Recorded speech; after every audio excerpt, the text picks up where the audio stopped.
আসিনি রে খাচ্ছ আব্বা দেখছেন নি কারবা আজ যে আপনি মাহফিলতে গিয়ে যদি কন ওলি ওলি ভাই দিয়ে যদি আপনার ওয়াইফের লোকে কোন ওলি ওলি এ ভিডিও দেখবেন আইসিয়া কি তো কেউ জানেননি বালিশতলে বারান্দার জায়গান ওলি বিড়ির গন্ধ লোকে দিয়ে আরম যায় না ওলি।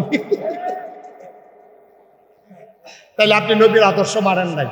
ওই যে নবী রহমত আপনার জীবনে নবী রহমত হিসাবে কাম লাগবে না, ঠিক কিনা কন? কতখানা নবীর রহমত হিসাবে নিতেন পারছেন না। চিনি তো মিডে মুহ দিলে না, চিনি তো মিডা মুহ দিলে না। আপনি 50 কেজি চিনি কিনটা চারুকুল দিয়ে ঘরের হালাই রাখলে বস্তার করে লাভ হইব কিটা? আপনার শৈলের চারুকুল দিয়ে আপনি চিনি লইয়া বাইরে বইয়া থাকলে কি আপনার মিঠা লাগবো? হয়তো ফিফটার কামড় খেতে পারবেন, চিনি তো কোনো অ্যাকশন করে না।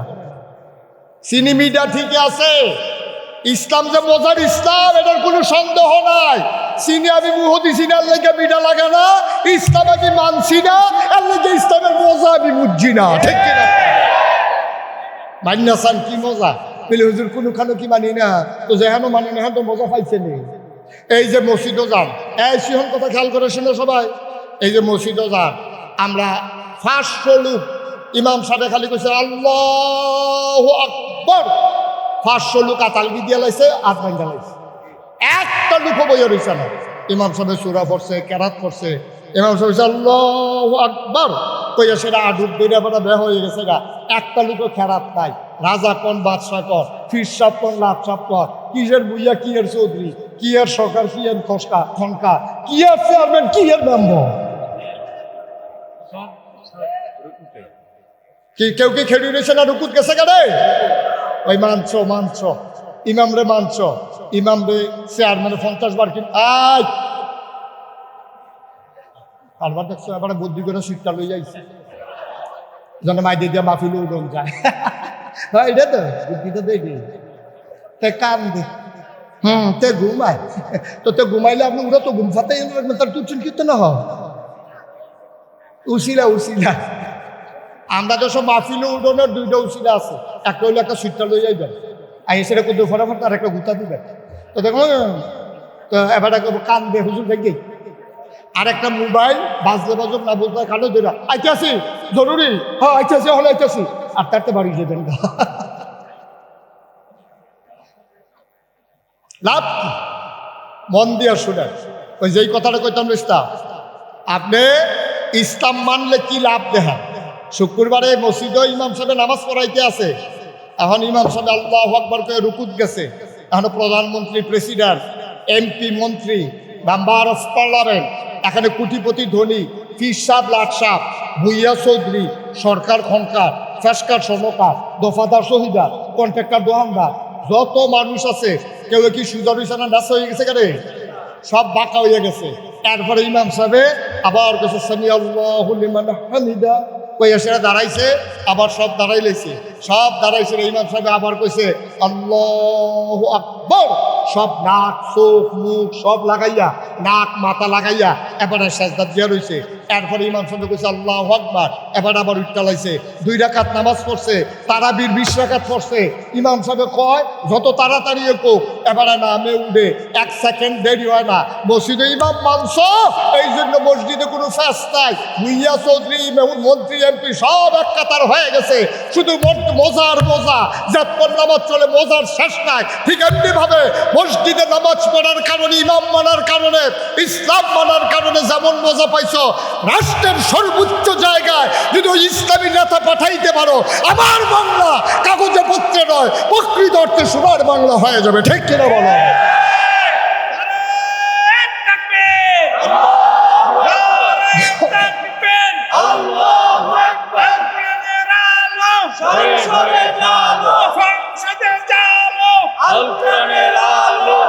সবাই কোন আমিন। তাহলে মানলে কি অশান্তি না শান্তি? কথা কনা দিলে মানলে কি অশান্তি না শান্তি? শান্তি। আপনি মানলে শান্তি, না মানলে মজা পাইবেন কেমন? চিনি মুহ দিলে না মিঠা? চিনি যদি একটু ইচ্ছা করে খায়, তার কাছে তিতা লাগে না মিঠা লাগে? আরে কথা কয় না রে লুকটি রে, মানে আমি নতুন আইলাম এখনো। এই চিনি কি ইচ্ছা করে একবার এখনো চিনি রাখছে, আর রফিক ভাই এই সামিজ দিয়ে পুজো ফোন করে খাইতে আছে, কি তিতা লাগবো না মিঠা লাগবো? এবার চিনি খাইতো চায় না, 2জনে ফিস মোড়া বান দিয়া গামছা দিয়া চেয়ারের লগে বাইন দিয়া এবার মুখ বন্ধ করে রাখছে, দুইজনে সাফা দিয়া দৈরা কুকুতি তুললা আইস দেওয়াইয়া সামিস ডুহাইয়া আড়া দিয়া যদি কুকুর চিনি দেয় তিতা লাগবো না মিঠা লাগবো? তাহলে চিনি এমন একটা জিনিস, এটা ইচ্ছা করে খাইলেও মিঠা, এটারে জোর করে খাওয়াইলেও কন্যাইয়া খাওয়াইলেও মিঠা। ইসলাম এমন একটা জিনিস, ইচ্ছা করে মানলেও শান্তি, তারে জোর করে মানাইলেও শান্তি, ঠিক কিনা? আর আপনি মানবেন কি মানবেন না এটা আপনার কথা।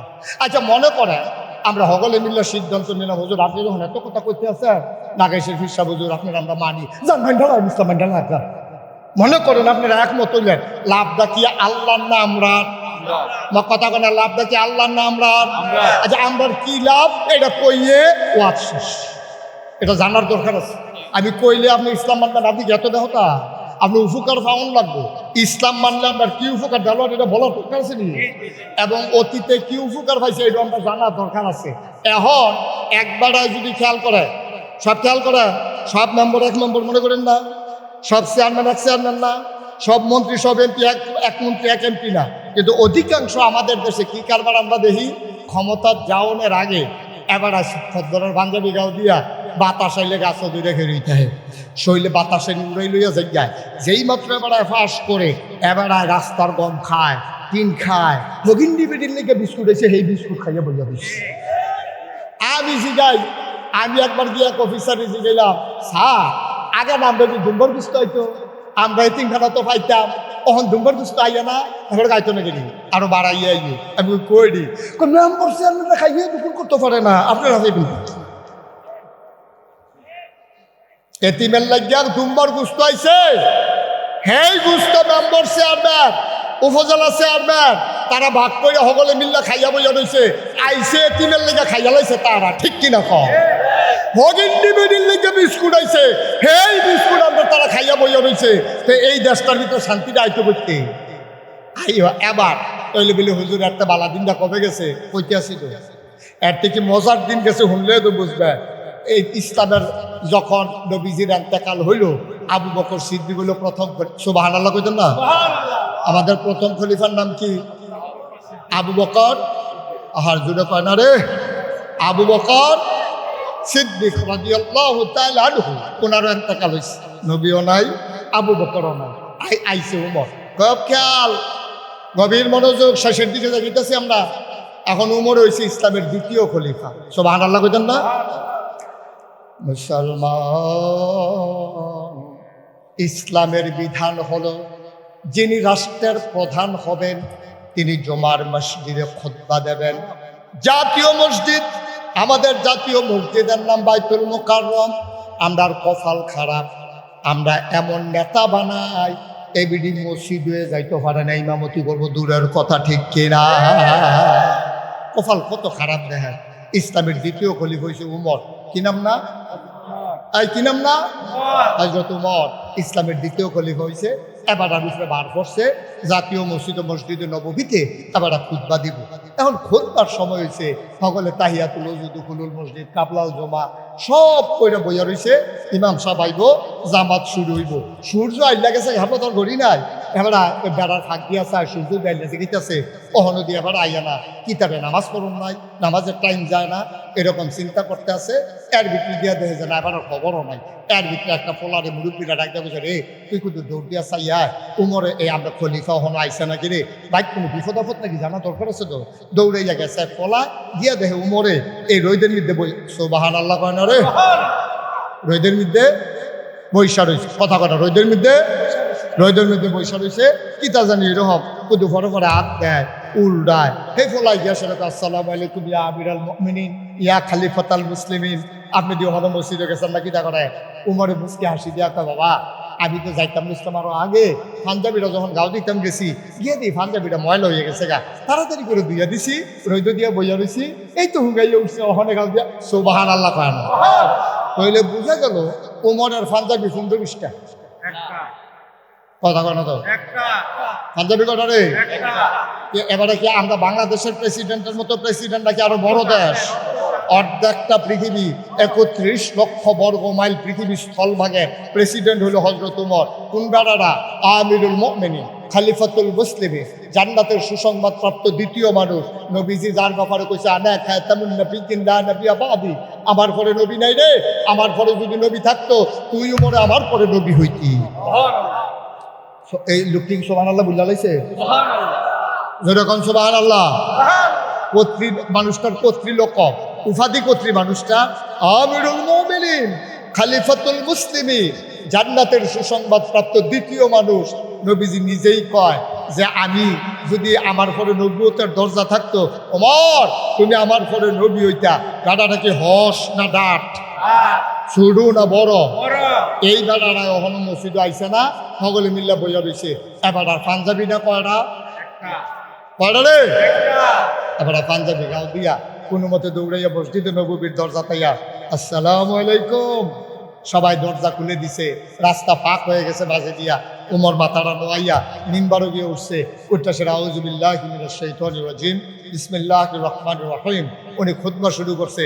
একটা ফলাফাইন বয়সের একটা ফলা তে করছে কি তার তরবারিটা খাফেরকে টান দিয়ে বার করিয়া এমনি আলগি দিয়া কয়, উমর ইয়া আমিরাল মুমিনিন ইয়া খলিফাতুল মুসলিমিন, হ্যাঁ ওমর আপনি খুতবা দেবেন না? সুবহানাল্লাহ বলবেন না? আপনি খুতবা দেবেন না? আপনি খুতবা দেওয়ার আগে আমাদের একটা কথা জানার আছে।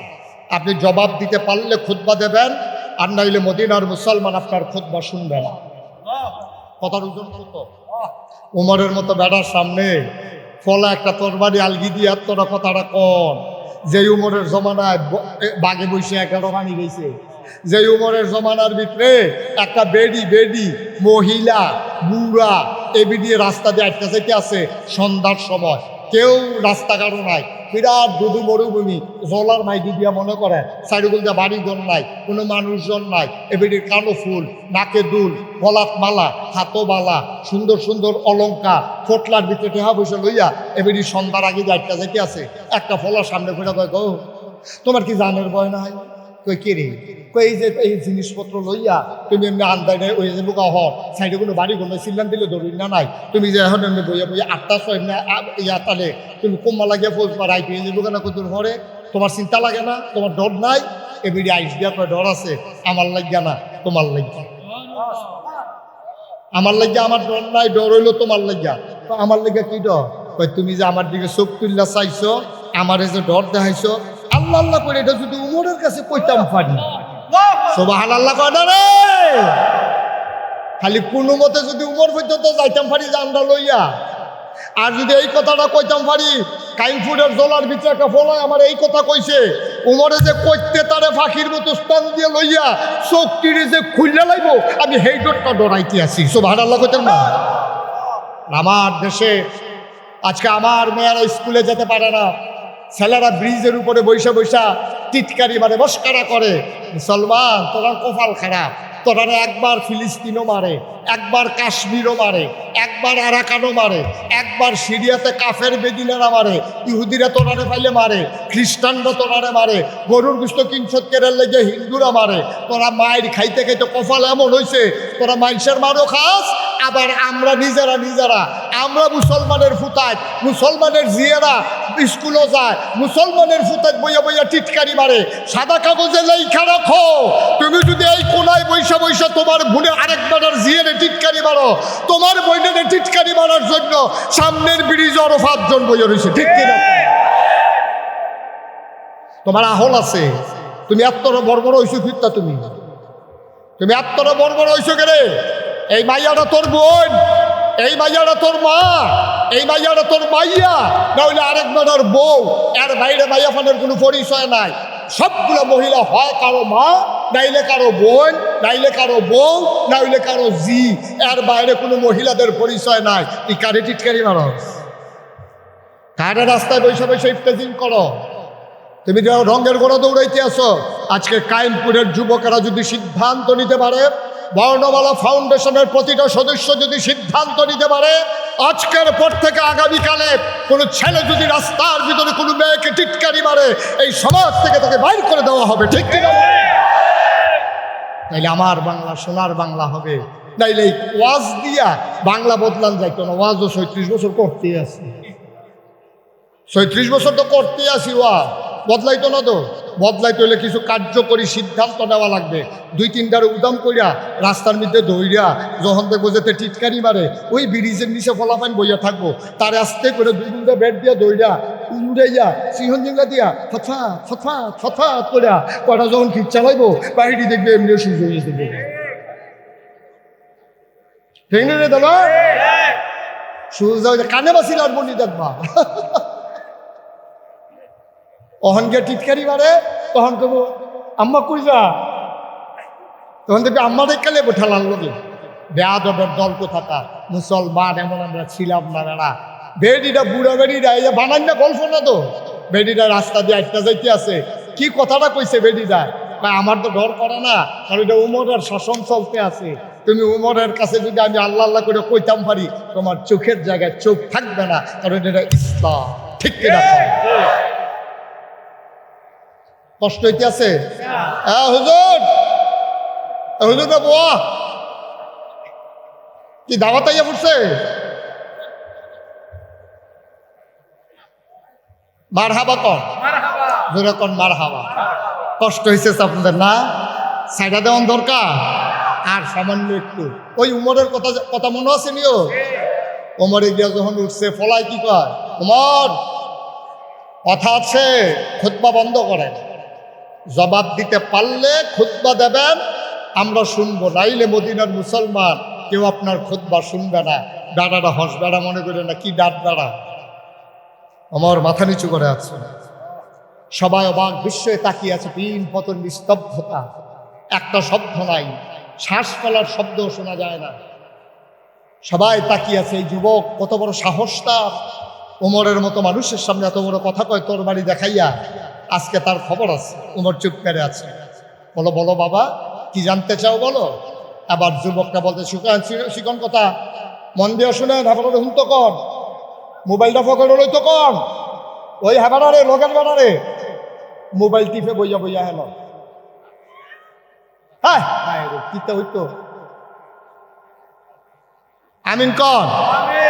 হযরত উমর বললেন, বলো কি প্রশ্ন বলো।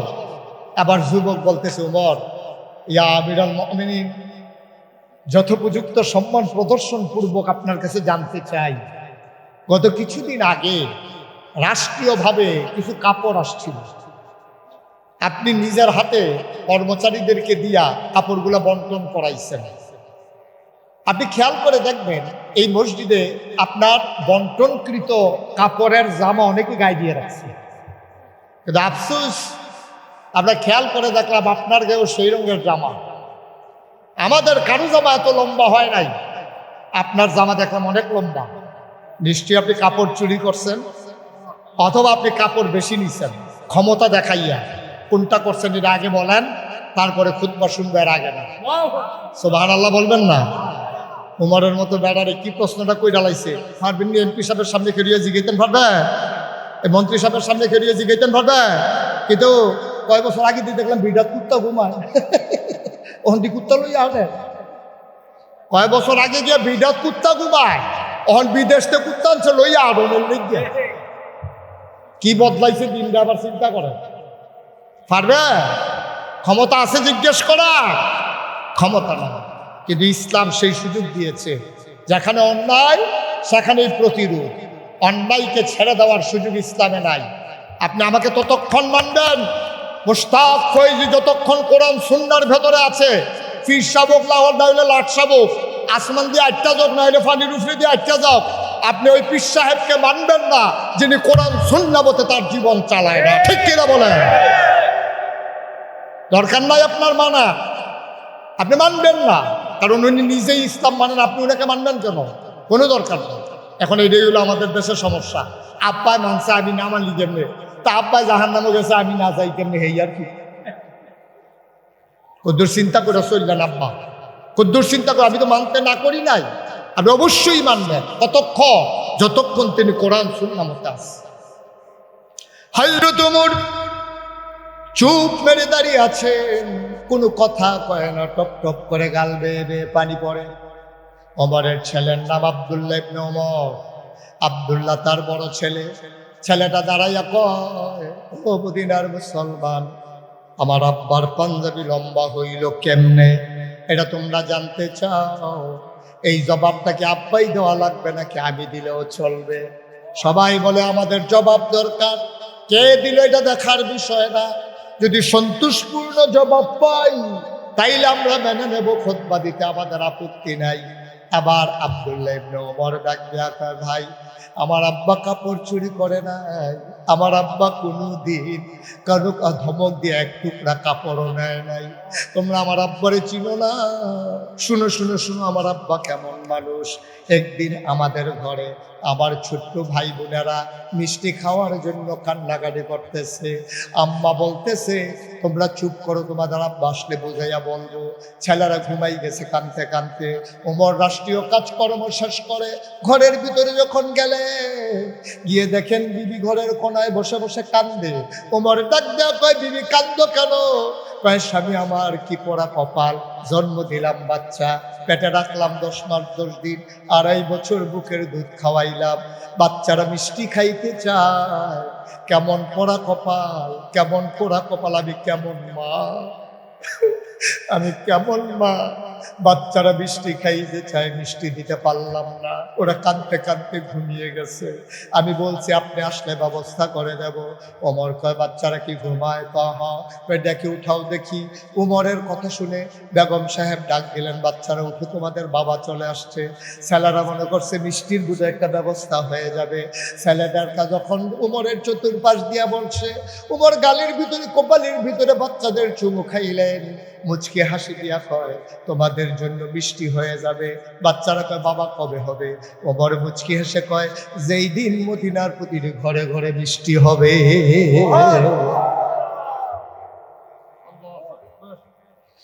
যেই দিন মদিনার প্রতিটি ঘরে ঘরে মিষ্টি হবে, সেই দিন তোমাদের জন্য মিষ্টি হবে। বাবা সান্ত্বনা দিছে, মন তো মানে না। বাবা, আহারে বাবা, বাচ্চার জন্য কি করতে মন না চায়? বাবা তো বাবা, খলিফা হইল বাবা, জান্নাতি হইল বাবা। এবার উমর রাদিয়াল্লাহু তাআলা ঘুমাইতে পারলেন না, সারাটা রাত কাঁদলেন। সকালবেলা চলে গেলেন যিনি কোষাগারের দায়িত্বে আছে, কোষাধ্যক্ষ যিনি কেশিয়া, তার কাছে গিয়ে একটা দরখাস্ত লেখলেন, ভাই আমারে অগ্রিম 1 মাসের বেতন দেন। ভাই অগ্রিম একটা বেতন দেন। কয়, কেন বেতন দরকার? আমার বাচ্চারা মিষ্টি খেতে চায়। কর্মচারী ডাক দেয়া কয়, খলিফা, ও খলিফা, আমি বেতন দিতে পারি, তবে আপনি একটা লিখিত দিতে হবে। কয়, কি লিখিত দিতে হবে?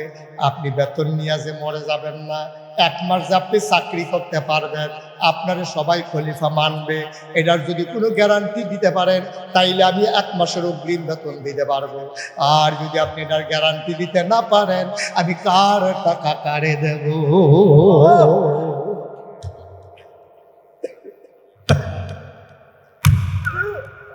আমি কার টাকা কারে দেব?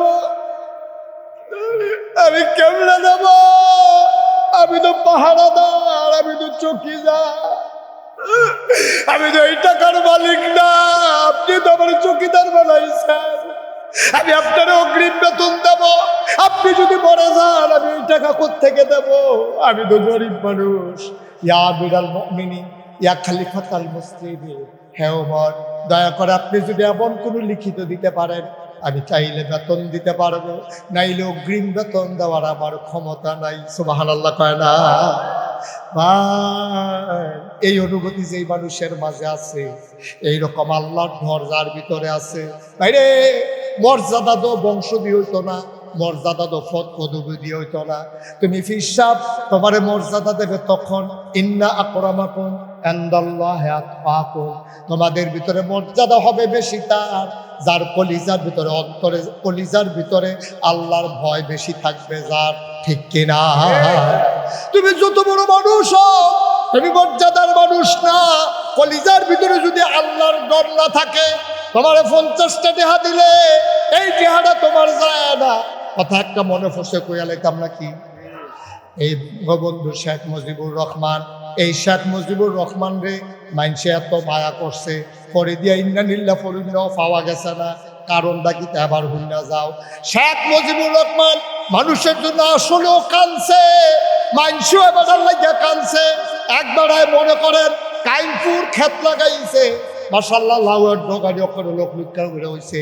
এবার নিয়ত করছে আমরা দেশের প্রেসিডেন্ট, এবার শেখ মুজিব, এবার লেগে কয়টা লাউয়ের ডগা, কয়টা মাইলার দানা বান্না ইসলাম, কয়টা লাল শাক, কয়টা লোক লুৎকা মাইলা, কয়টা গাছের এই সই, এটি সব ফাইডা লইয়া এবারে গেছে ধানমন্ডি 32 নম্বরে।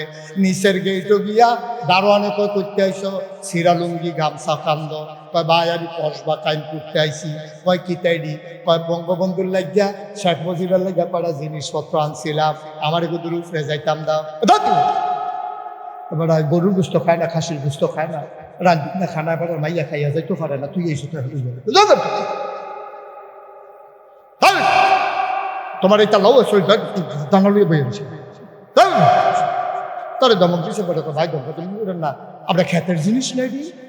এবার এই দমকা দমকি হইন না, এই বঙ্গবন্ধু নিচে শেখ মুজিবের নিচে রাইছে আইসে কি তার হারা কয় যে ওই দেহেননি ওই কাইম করতে একবার দিলে এসে কসবা কখনো বর্ডারের লগে হ্যান তে কিতা লইয়াছে অবশ্যই ইয়া ডকা মোকা লইয়া আপনার দিতাম।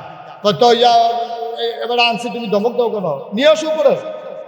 তা শেখ মুজিবুর রহমান উপরে গেছে, গাড়ার লাগিয়ে লইয়া গেছে। শেখ মুজিব মায়া লাগছে, আরে এবার কাইম করতে আসে গাড়ি দিয়ে আইলেও তো কয়টা টেহা ভাড়া লাগছে। তা এবার কয়টা টেহা দিই, এবার করছে কিতা 100 টিকা একটা কসকুচ্চা নোট, এবার হাতও দিছে দারোয়ানের হাতও কয় নে গিয়া সেটা কই খুশি হইয়া আমি এটা দিচ্ছি। তো হেতে করছে কি তাই না সেটা এই চিন্তা করলো, এবার এই গামছা সিরা লুঙ্গি আর সবজি মিলেইয়া তার দাম কত, তার 100 টাকা দিয়ালাম ভূতে গিলেছে। এবার না বিবেক নাই, আমার একটা বিবেক আছে না, তো এইটারে বাঙাইয়া 50 টাকা নিজের একটা 50 টাকা দিয়ে দিছে। কত কথা কয় না, সব ঘুমাই রয়েছে। আরে দারোয়ানে নিয়ে এবার রাত দিছে কত, বঙ্গবন্ধু দিছিল কত, বঙ্গবন্ধু দিছে 100, দোতলাতে নিচতলাত নামতে নামতে রয়েছে কত 50 টাকা যখন দিছে। এবার কাইমপুরের এবার টেহারা লইয়া কান্দা দিছে। সারে আমার চিহ্ন না, আমি টেহার লেগে হারাইছি, আমি কি কসবা বাজার চিনি না, কাইমপুর বাজার চিনি না, ব্যস্ত তো হ্যাঁ নয় ব্যস্তাম পারি, আমি কি টেহার লেগে হারাইছি। এবার কেমনে টেহা দিল, ওই হাউমাউ করে কানতে আছে। শেখ মুজিবের ডাকতে আইছে, আইয়া দেখে কান্দে। কয় কি তো কান্দো কে রে, কয় আপনি আমার এটা একটা কাম করলে আমি খুশি হইয়া আপনার ক্ষেতের জিনিস লই আইছি, আমি টেহার লেগে আইছি, আপনি আমার 50 টাকা দিয়েছেন কিনতে। তো কত,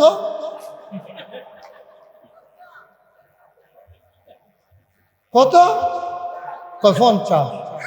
শেখ মুজিব আইস দিয়া কয় যেই দেশের দোতলাতে 100 টাকা নিচতলা থাকে এটা 50 হইয়া যায়, এই দেশের অসুস্থ মানুষরা বালা বানান যাইতো না। খাদ্যত কত খারাপ দেয়, ঠিক কিনা কও। এরকম আরো অনেক কথা আছে, একদিনের সবজি কন যেত না, না কন তোমার তো মজে যে কয়তে এনাটার হইতেছে কি যে কি আছে মারহাবা বলো আয়ো, এটার নাম ইসলাম। আবার কি কই শুনো না, কথা শেষ হয়েছে না তো, উমরের পাঞ্জাবি কথা শেষ হয়েছে। আব্দুল্লাহ ইবনে উমর, উমরের বরফুতে এবার খেলিয়া আব্বাই কাপড় চুরি করছে না, ক্ষমতা দেখাইও কাপড় নিচ্ছে না, এত কথা কইও না, পাঞ্জাবি লম্ব হয়েছে কিন্তু সেটা কম। এবার আব্দুল্লাহ ইবনে উমর কয় ভাই আমার আব্বা তো হেই আব্বা যেই জিফুতের লাগে একদিন মিষ্টির ব্যবস্থা করতে পারছে না, পাঞ্জাবি কেমনে লম্বা হয়েছে শোনো। আমার আব্বা যখন এক টুকরা পাইছে আমিও তো এক টুকরা পাইছি, তাই কি আব্বারে কইছে আব্বা আমার দেশের নমুনা ভালো না, আবহাওয়াটা খারাপ, শীতটা বোধহয় বেশি পড়বো, আব্বা আপনার তো বয়স হয়েছে, আমার আগের পাঞ্জাবিরা ভালো আছে, আমার নতুন পাঞ্জাবি বানানো লাগবে না, আপনি একটা কাম করেন, আপনি আমার টুকরা কাপড়টা বেড়াইয়া জোড়া লাগাইয়া লম্বা করে একটা পাঞ্জাবি বানান, তাইলে শীতের ভিতরে আপনি আরাম পাইবেন। আমার আব্বায় কাপড় চুরি করছে না রে, আমার কাপড়টা দেওয়ার কারণে আব্বার পাঞ্জাবি লম্বা হইছে। এটার নাম ইসলাম। বুঝাইও বাইতে পারবানি, বাইতে বুঝাইও এই ইসলাম মানতে পারবানি। টুপি মাথার দাও সহজ, ফার্স্টে হাবাইলে টুপি খাওয়া যায়, দাড়ি রাহ না খাবাইলে তো দাড়ি হয়, পাঞ্জাবি লম্বা কুদুর কাপড় বাড়াই দিলে তো পাঞ্জাবি লম্বা হয়ে যায়, দাড়ির নাম ইসলাম না। ইসলামের একটা নমুনা হইল দাড়ি, ইসলামের একটা নিদর্শন হইল টুপি, ইসলামের একটা নিদর্শন হইল পাঞ্জাবি। এটার নাম প্রকৃত ইসলাম না। প্রকৃত ইসলাম হলো ইন্না আকরামাকুম ইনদাল্লাহি আতকাকুম, তোমাদের ভিতরে মর্যাদা বেশি তার, কলিজার ভিতরে আল্লাহর ভয় বেশি যা। ঠিক কিনা বলো? তাহলে আমাদের অন্তরে ভয় থাকবে কার? দিনও না রাইতো? দিনও না ভয়, রাইতেও ভয়, আন্ধারেও ভয়, ফরও ভয়, অফিসেও ভয়, মসজিদেও ভয়, খেতেও ভয়, দোকানেও ভয়, বউয়ের কাছে গেলেও ভয়, দূরে গেলেও ভয়, সব জায়গায়। শুধু কবরস্থান দেখলে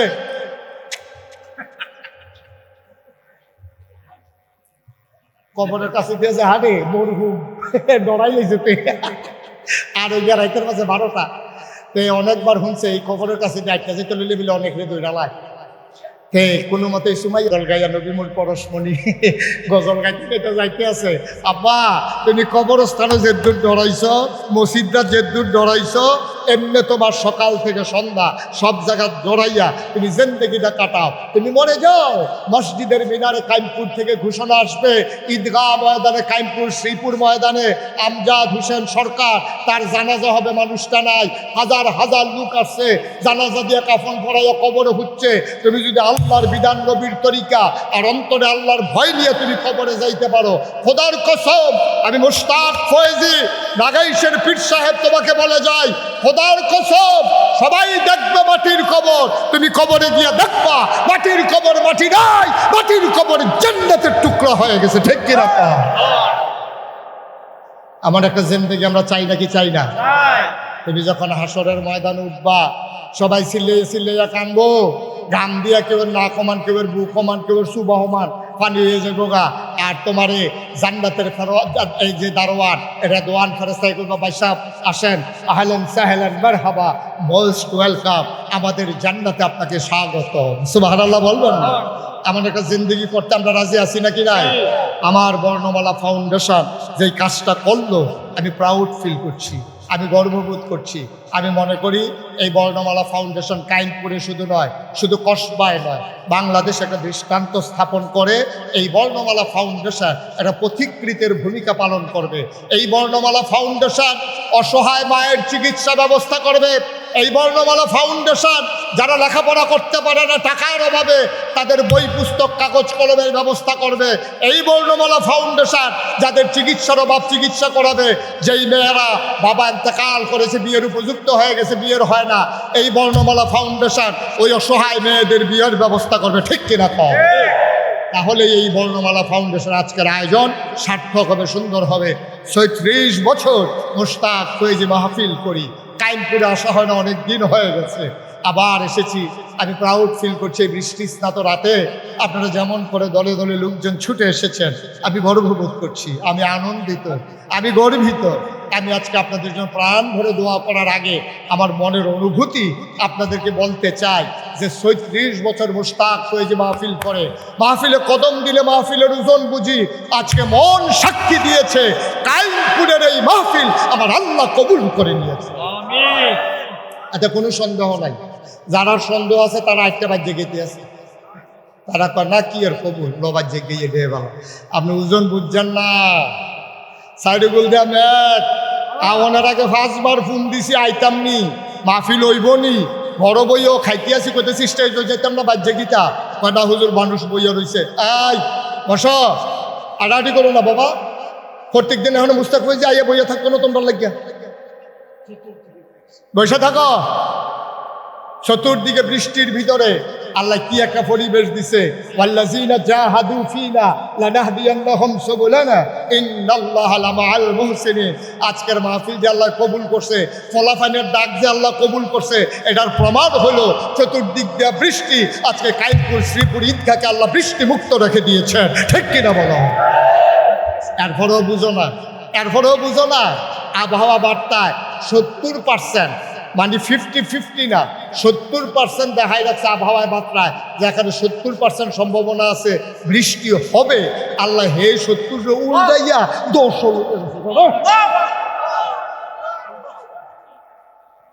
পারেনি, আল্লাহ পারেনি, পারে।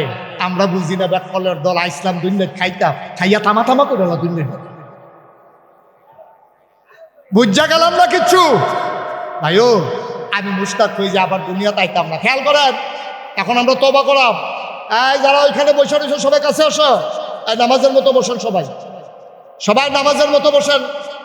তওবা করার দরকার আসেনিও, গোনা আসেনি, আমরা এটি মাফ করার লাগবো নি, মাফ করতে হইলে তওবা করুন লাগবে। সবাই নামাজের মতো বসেন। এই ছেলেরা নিচে নেমা বসো, আরো নেমা বস না, মাতে কথা শুনে না। কই গিয়ে উঠতে বসে সাতটা উড়নের বেলা উঠছে তো নামতেও পারে না। সবাই বসো, এখন আমরা দোয়া করব।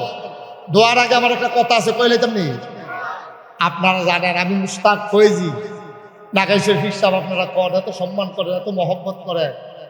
দাদা কি যে বিপদ আছে, এবার হজ গিয়ে না টের পাইছি আমি কি বিপদ আছি। রফিক ভাই তো ঘটনা হচ্ছেন না, আমি আবার হজ গেছিলাম, হজ গেছি পরে দা আমি আমার মতো করে রাস্তাঘাট হাঁটি। আমি তো মনে করছি আমার এই সিনে গাড়া বাংলাদেশে না হাঁটতাম পারি না, মানুষের সিনা লাগ ওই কিতা যে কইসলাম বিলে কবে হেটা দিয়া ডাক দেয় আমার।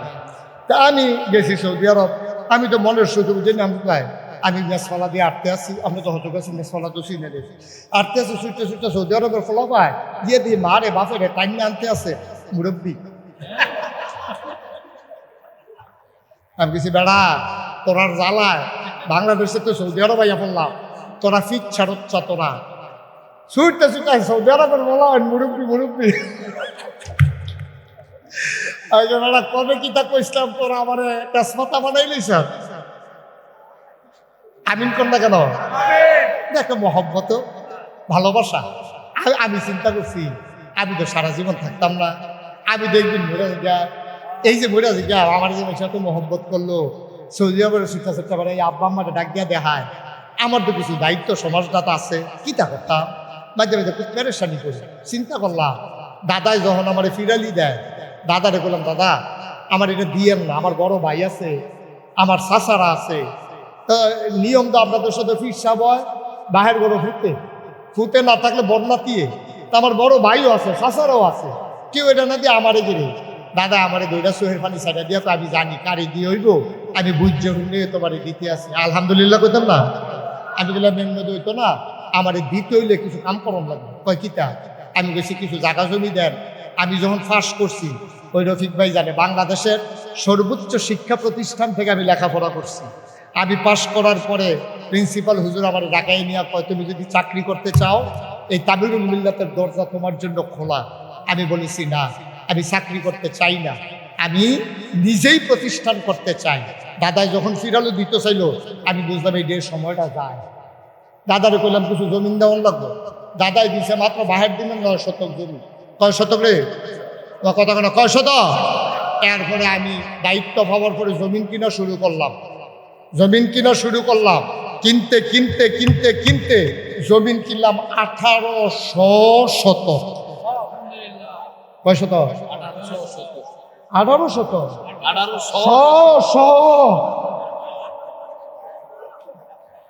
1800 শতক জমিন, 18 একর জমিন আমি কিনলাম।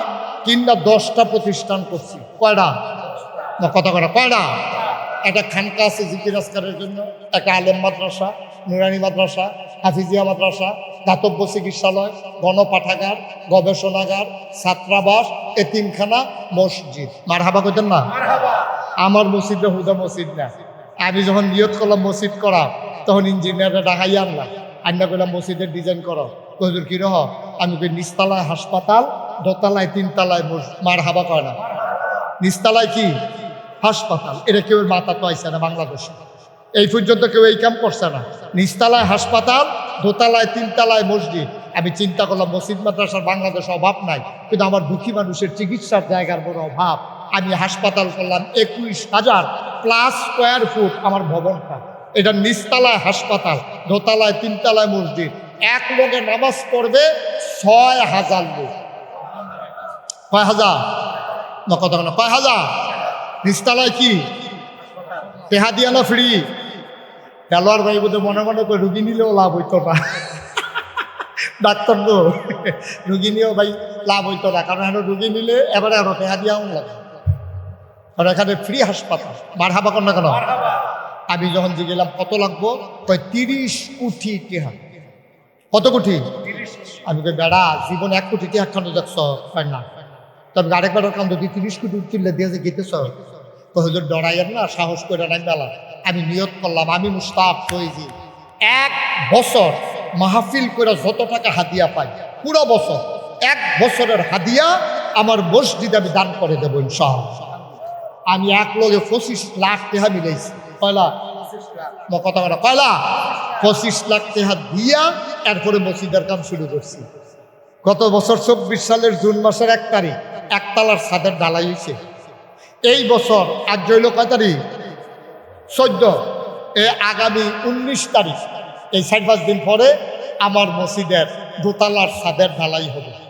আমি যে গেলাম ইঞ্জিনিয়ারে কি দেখতে লাগে তো হুজুর 1500 বস্তা সিমেন্ট লাগবে ঢালাই হবে, 40 টন রড লাগবে, 80 লক্ষ টাকা রাজমিস্ত্রি খরচ লাগবে, 50,000 ইটের সুরকি লাগবে, 2600 ঘনফুট ফাত্তর লাগবে সিলেট সেন্ট। আমি গাড়ি কিতা করে দিই জি হুজুর এটি লাগবো ছাদরা দিতে হইলে।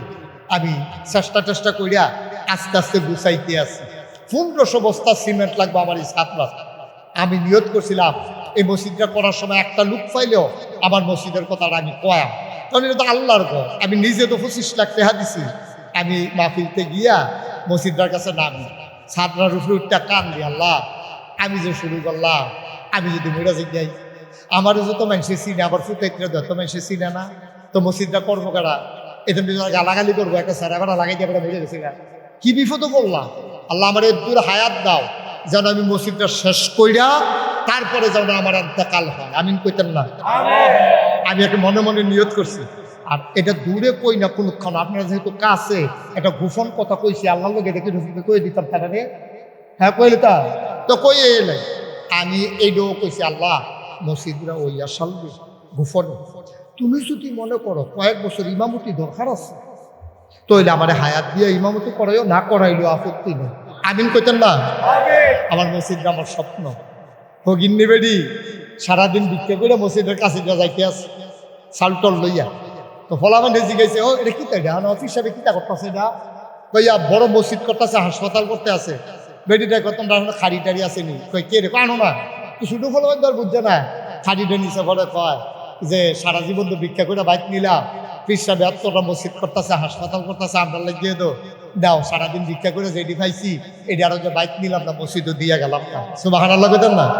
রাইতের 1টা 2টায় আমরা যে নয়নপুর মল্লিকা সিএনজি স্ট্যান্ড আমরা এই বরদুশিয়া দিয়া সিএনজিটি ঢুকিয়া শশীদেল দিয়ে বাড়িয়া গ্যাস নিতে আইয়ে আইতের সময় আমি অনেক সময় দেখি সিএনজিটা ধান বাক্সটার কাছে টস করে ব্রেক ধরিয়া 10টা টাকা 100টা টাকা ধান বাক্সটা থালাইয়া এরপরে গ্যাসের লেগে যায়। আবার চোখ দিয়া ঝরঝর করে পানি ঝরে। আরে আল্লাহর ঘর মসজিদ। নবীজি কত বড় কথা কইছে রে, মান বানা লিল্লাহি মসজিদান বানাল্লাহু লাহু বাইতান ফিল জান্নাহ। যেই ব্যক্তি দুনিয়ায় মসজিদ বানাবে আল্লাহ জান্নাতে তার জন্য ঘর বানাবে। সুবহানাল্লাহ বলবেন না? এই যে ডাক্তার মাওলানা দেলোয়ার হোসেন কয়দিন আগে আমার ফোন দিচ্ছে, দিয়াশা হুজুর বিকাশ নাম্বার কোনটা আপনার? আমি কই কে রে? একবার এই বিদেশতে 5,000 টাকা পাঠাইছে। আমি কিন্তু টেহারা মসজিদে পাঠাইতাম। সুবহানাল্লাহ কইতেন না? এই কয়দিন আগে ও আপনারা আমার নিজের মানুষও ঘরের মানুষ, আমি দূরের মানুষ না। আমার লাগে আমি মসজিদ করছি না, আমার লাগে আমি হাসপাতাল করছি না। আপনাদের কথা চিন্তা করে, এলাকাবাসীর কথা চিন্তা করে আমি কাজ আগাই নিতে আসি, দিন রাত জীবন ফানি করিয়া আমি এটা করতে আসি। এই প্যান্ডেলটার ভিতরে অনেক মানুষ আমার আছে, আমারে ভালোবাসেন, মহব্বত করে। সবাই মিলে আমরা যদি কুদ্দুরা শরীর হইতে পারি আমার মসজিদের ছাদের কামটা আগাইব। 1500 বস্তা সিমেন্ট লাগে আমার। আসেননি কেউ একজন যে হুজুর ইনশাল্লাহ আমি 50 বস্তা সিমেন্ট দিয়া দেয় অথবা আমি 100 বস্তা সিমেন্ট দিয়া দেয়? হুজুর আমি পারি না, অন্তত 10টা বস্তা সিমেন্ট দেয়। হুজুর একবারে পারি না, আমি 2টা টেহা দিয়া আপনার এই বড় মসজিদের শরীর কইলাম প্রাণ খুলে আমি দোয়া করব, মন উজাড় করে দোয়া করব। আল্লাহ আপনার এই দান কবুল করে নেবেন ইনশাআল্লাহ। কেউ আছে যে হুজুর ইনশাআল্লাহ আমি 20টা বস্তা সিমেন্ট দেয় অথবা 10টা বস্তা সিমেন্ট? মাশাআল্লাহ। আমাদের আমজাদ ভাই আমার খুব কাছের মানুষ। আমজাদ ভাই এত ধনী মানুষ তো না, আবার একবারে খারাপও না। আমজাদ ভাই ইনশাল্লাহ 20 বস্তা সিমেন্টের টাকা উনি পাঠাই দেবে, অথবা সিমেন্ট পাঠাই দিল আগের দিন 19 তারিখে ঢালাই হবে শুক্রবারে, আপনি 18 তারিখ একটা অটো দিয়ে পাঠাই দিল, আমার কোনো আপত্তি নেই। আল্লাহ যেন আমিন কোন না কেন? একটা লোক দয়া করে খালি যাবেন না। 1,000 টাকা একজনে দিলে 100 জনে দিলে 1 লাখ টাকা হয়ে যায়, 1000 টাকা করে। 1000 টাকা আমরা তারা এখন কেউ টাকা মনে করেন, কেউ আসেননি এরকম যে হুজুর ইনশাল্লাহ আমাদের চেয়ারম্যান সাহেব উনি যেহেতু 20 বস্তা সিমেন্ট দিব কইছে 10,000 টাকা লাগবো, উনি দিয়া দিব। আমিও হুজুর ইনশাল্লাহ 5টা বস্তা সিমেন্ট দিতাম চাই, 1টা বস্তা সিমেন্ট দিতাম চাই।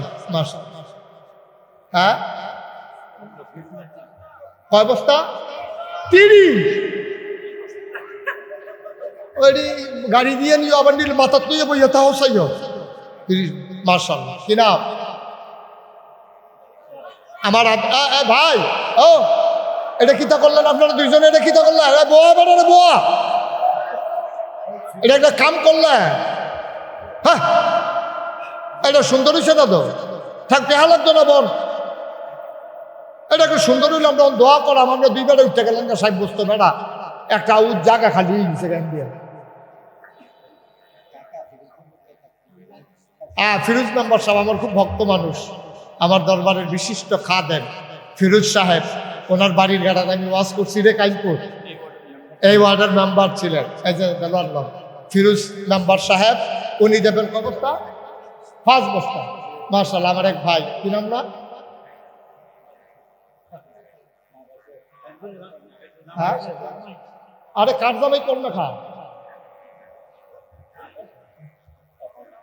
ও বুঝছি, আচ্ছা বুঝছি, হ্যাঁ ঠিক আছে, ওকে বসে। মাশাআল্লাহ, আমরা জামাইয়ে 2000 মারহাবা কোন না কেন? আমরা আমার বাতিজি জামাই মাশাআল্লাহ, উনি 2000 টাকা দিছে। সুমন সরকার উনি 500 টাকা দিছে। 30 বস্তা সিমেন্ট দিব আমরা ইয়ায় জীবনে। চেয়ারম্যান সাহেব দিব 20 বস্তা। আল্লাহ আমিন কোন না কেন? আল্লাহ তুমি কবুল কর। হ্যাঁ, কিনা? রাজবল্লভপুর। কিনা? সজীবে কয় বস্তা? 20 বস্তা। সজীবে দিব 20 বস্তা। একজন নাম বলতে চায় না, উনি 5 বস্তা সিমেন্ট দেবে মসজিদে। মারহাবা কোন না কেন? তোমরা দেলোয়ার ভাইয়ের কাছে দিবা, ডাক্তার দেলোয়ার ভাই ছিল তোমরা, এই দেলোয়ার ভাইয়ের কাছে দিলে দেলোয়ার ভাই টাকাটা আমার এখানে পৌঁছাই দেবে। এটা খরচ লাগতো না, উনি মোটরসাইকেল টান দিয়ে নিয়ে দিয়েই দিন ইনশাআল্লাহ। নাকি খরচ লাগবো? না, খরচ লাগতো না। মাশাআল্লাহ। আমরা হুজুরের হ্যাঁ, সালাউদ্দিন ভাই, ভাই এই 2 মিনিট সময় দেন, মসজিদের দিকে থাইয়া একটু মহব্বত করেন, লম্বা সময়। সালাউদ্দিন ভাই, ওনার আম্মা কিছুদিন আগে ইন্তেকাল করেছেন, মায়ের নামে উনি 2,000 টাকা দিছে। আল্লাহ। আমার আরেক ভাই, উনি দিছেন, ছোট ছেলে, উনি দিছেন 1000 টাকা। ভাই গরিব হইতেন না, মসজিদে দিবেন, আমারে না। আল্লাহ আমারে অনেক দিছে, আলহামদুলিল্লাহ। আলহামদুলিল্লাহ। আমি মুশতাক ফৈজিরে কারা চিনতো, কোনার 4টে গিয়ে হুডের ফার সাংলা ওয়াজ করতাম, মনে আছে নি?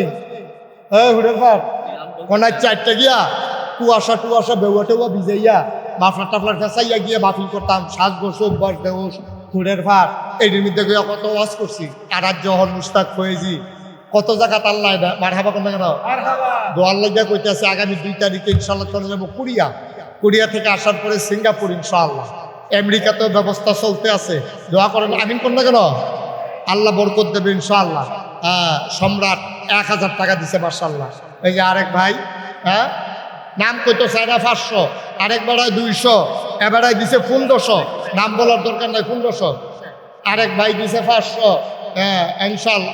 আমিন কর। আল্লাহ আল্লাহ। আমার ভাই বইয়া বইয়া কাফায়েতুল্লাহ ভাইরা আমি খেয়াল টার্গেট করছি, এবারে বইয়া বইয়া কানছে রে, মন দিয়া ওয়াজ হচ্ছে। কাফায়েতুল্লাহ ভাই 1000 টাকা, নাম বলতে চায় না, ছোট্ট একটা ছেলে 1000 টাকা। মসজিদের লাগেও, আমার লাগিয়া না। মনে কি নাম তোমার? সাইফুল ইসলাম। আর আড়াইবাড়ি হুজুর ফিরসা হুজুর সারোয়ার ভাই আমার বন্ধু, কত কথা আমার লগে কইছে, আমি কত কথা কইছি সারোয়ার ভাইয়ের লগে।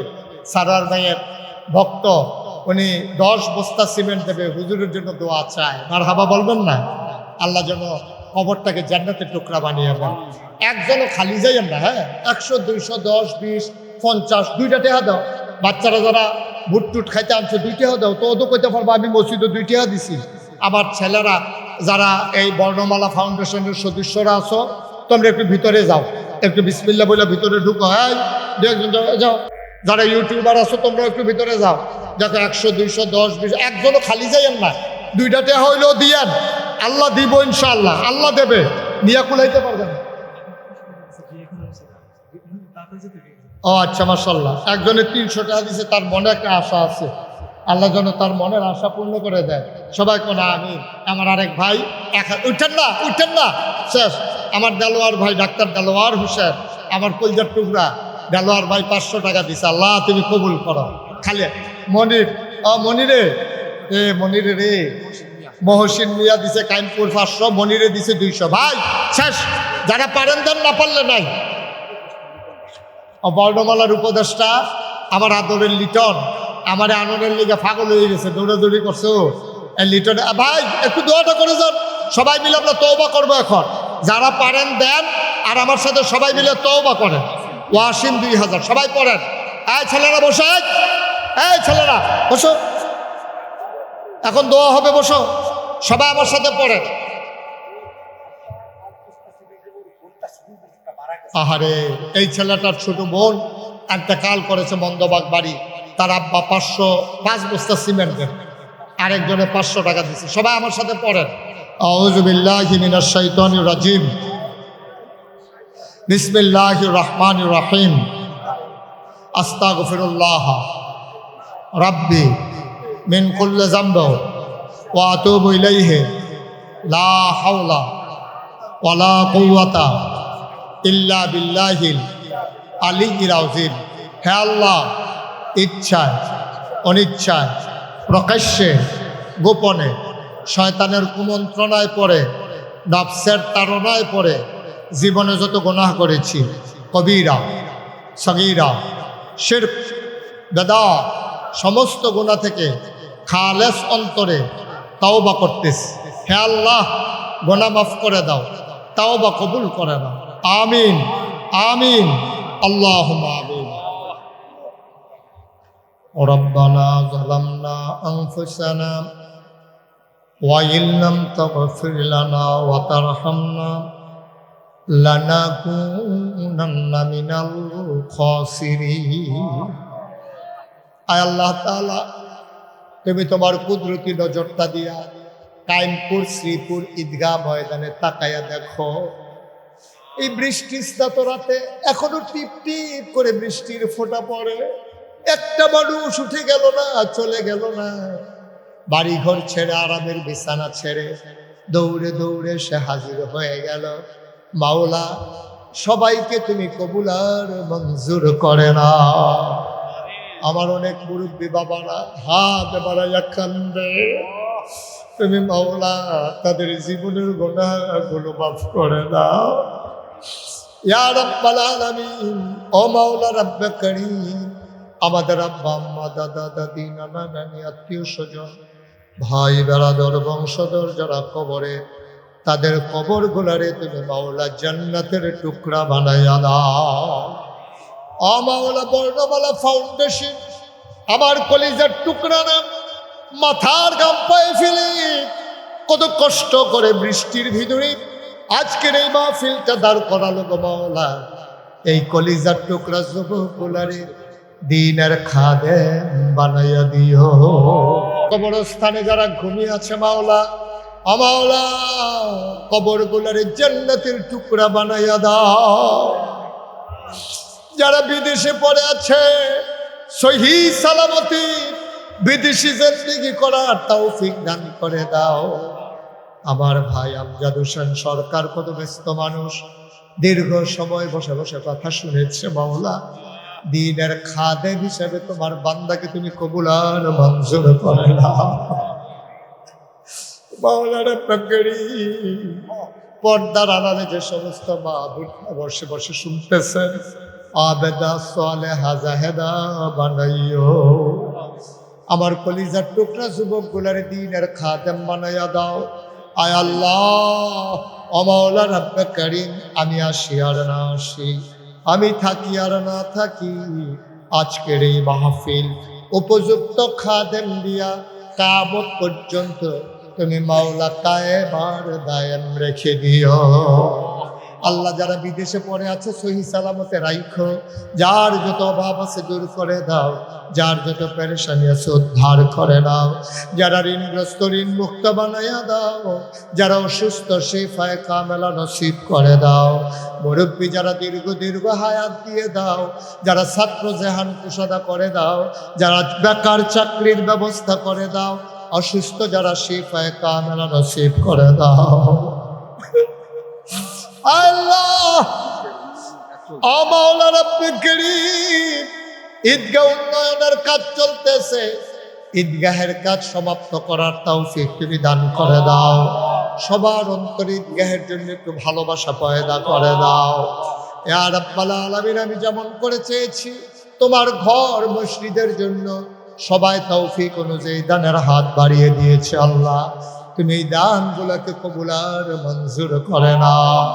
আগামী শুক্রবারে আল্লাহ, আগামী শুক্রবারে মসজিদের ঢালাই আল্লাহ কোটি টাকার উপরে খরচ। মাওলা আয় আল্লাহ, তোমার কুদরতি পায়ে ধরে ভিক্ষা চাই, তোমার কুদরতের মাধ্যমে তুমি ব্যবস্থা করে দাও। আল্লাহ আমি গুনাহগার গোলাম, আয় আল্লাহ তুমি তো আমার মনের খবর জানো। আয় আল্লাহ সারা জীবন তো দুনিয়াতে থাকবো না, আল্লাহ তোমার বান্দাদের জন্য যে চেষ্টা চালাইতেছে এর ভিতর রহমত আর বরকত নাজিল করে দাও। আয় আল্লাহ এই ইউনিয়নটাকে একটা আদর্শ ইউনিয়ন হিসাবে তুমি কবুল করো। এই জনপদের মানুষগুলো বড় আল্লাহওয়ালা মানুষ, আমি তো তাদেরকে অতীত থেকে চিনি। আল্লাহ বিশাল বড় একটা জনপদ, কায়েমপুর গ্রাম, তার সাথে শ্রীপুর গ্রাম, এই বিশাল ঈদগাহ ময়দান। আল্লাহ ভাই ভাই খাই হয়ে আমাদের সবাইকে একসাথে মিলেমিশে চলার তৌফিক দান করে দাও। আয় আল্লাহ মাওলা রব্বে কারীম, তোমার কুদরতি পায়ে ধরে ভিক্ষা চাই। আল্লাহ তুমি মাওলা আমাদের সবাইকে কবুল করো, কবুল করো আল্লাহ, কবুল করো। আমার এই বর্ণমালা ফাউন্ডেশনের সদস্যদেরকে তুমি কবুল করো, এগুলোর কল্যাণকর কাজ করে যাওয়ার তৌফিক দান করে দাও। আল্লাহ যেই মহব্বত দেখিয়েছে দুনিয়ার, এই মহব্বত কিয়ামতের ময়দানে নাজাতের উসিলা বানাইয়া দিও। আমি আসার পরে কত মানুষ আমার কাছে দোয়া চাইছে মাওলা, আমি মন থেকে দোয়া করি, যত মানুষ দোয়া চাইছে সবগুলা হাত তুমি কবুল আর মঞ্জুর করো। এমন এক দল আলেম নাকি আছে যাদের চেহারার দিকে তাকাইলে আমল নামা থেকে গুনাহ ঝরে ঝরে পড়ে যায়। আমরা গুনাহগারের চেহারা এমন চেহারা বানাইছো আল্লাহ। একদল আলেম নাকি এমন আছে যাদের হাতে হাত লাগায় মুসাফা করলে আমল নামায় আর গুনাহ থাকে না। আমরা গুনাহগারের হাত এমন হাত বানাইছো আল্লাহ। আমিন আমিন আমিন ইয়া রাব্বাল আলামিন। এই বাংলাদেশকে তুমি কবুল আর মঞ্জুর করে দাও। এই দেশের স্বাধীনতা সার্বভৌমত্ব তুমি রক্ষা করো। তোমার জমিনে তোমার দিন তুমি কায়েম করে দাও। হায় আল্লাহ, বহির শত্রু আভ্যন্তরীণ শত্রুর হাত থেকে এই বাংলাদেশকে তুমি হেফাজত করে রাখো। আমিন আমিন আমিন ইয়া রাব্বাল আলামিন। হায়াত যেদিন শেষ হয়ে যাবে, রুহু যেদিন গলার মাঝামাঝি আটকে যাবে, ওই কঠিন মুসিবতের সময় তুমি রাজি থেকে তোমার হাবিবকে রাজি রেখে আমাদের কণ্ঠে ওই মধুর কলেমা তুমি জারি করে দিও, লা ইলাহা ইল্লাল্লাহ মুহাম্মাদুর রাসূলুল্লাহ সাল্লাল্লাহু আলাইহি ওয়াসাল্লাম। আসসালামু আলাইকুম ওয়া রাহমাতুল্লাহি ওয়া বারাকাতুহু।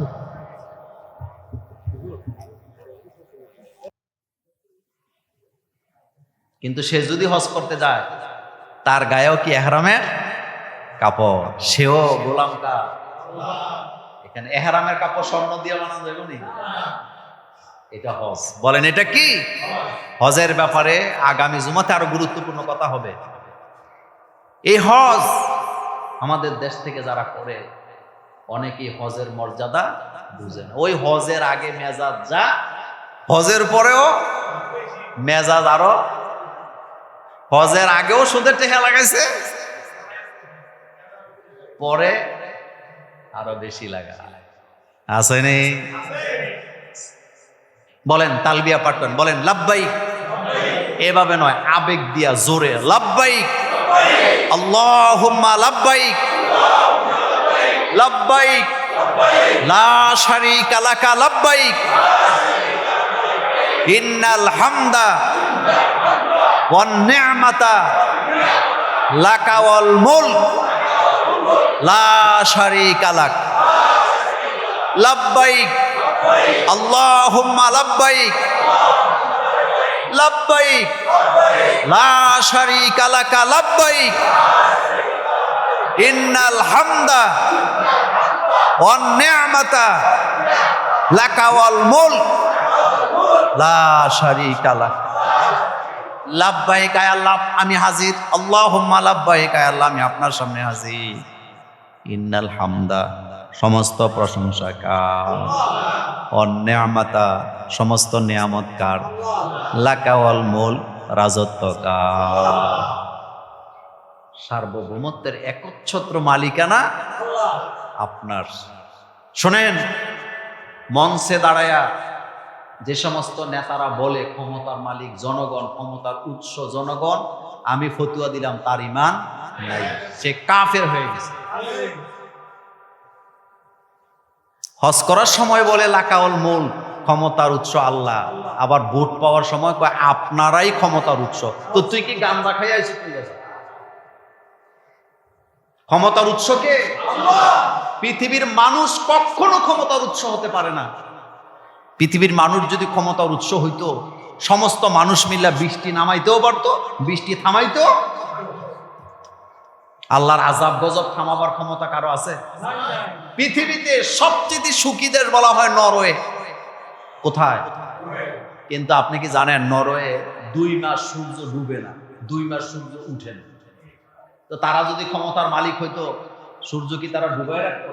না, এভাবে চলতো। ক্ষমতা কার? আল্লাহ আল্লাহ আল্লাহ। ক্ষমতা কার? মানুষ কখনো ক্ষমতার উৎস, ক্ষমতার উৎস হইলে সব ফালায়া দিয়া ভাগ্যা যায়।